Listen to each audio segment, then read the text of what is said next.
ফাঁকা বাড়িতে আমরা দুজন আমার একা থাকতে খুব ফাটে, তাই জন্য। কিন্তু আমার ফাটে না, আমার কিছু হয় না। আর এটাকে কি জানি আমার কোনো সময় মানে কোনো দিন একটু বেশি ওরকম লাগে, জানি না, লো এনার্জি যখন একদম থাকে ওইরকম টাইমে। এটা এত খেটেছি আমি পরীক্ষাতে বিশাল খেটেছি, উফ। পরীক্ষা দিয়ে এসেই আমি খেটেছি, পুরো বাড়ির ছাদ থেকে শুরু করে সিঁড়ি অবধি সব আমি মুছেছি, একবার ঝাড় দিয়েছি তারপরে মুছেছি। এত কাজ করার পরে আজকে তো সারা দিন আমি মনে হয় সিঁড়ি দিয়ে 100 বার ওঠানামা আমার হয়ে গেছে, এতবার আমার সব। আর দোকানে যাওয়া, রাস্তায় যাওয়া। অনেক ভালো ওয়াইফ পাবেন আপনারা যদি কেউ চান। আছে নাকি বয়ফ্রেন্ড আছে অলরেডি?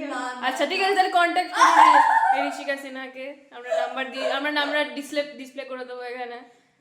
বলেছে আমাকে যখন ছেলে দেখতে আসবে এখানেই আমি বসবো, হ্যাঁ আমি এই সোফাতেই বসবো, ওরা পাশের সোফায় বসবে, বাট দেখার সময় সোফাটা ওরা পাশের সোফায় বসবে, দেখতে আসবে আমাকে। ও বাবা, আমার হাত ব্যথা করছে।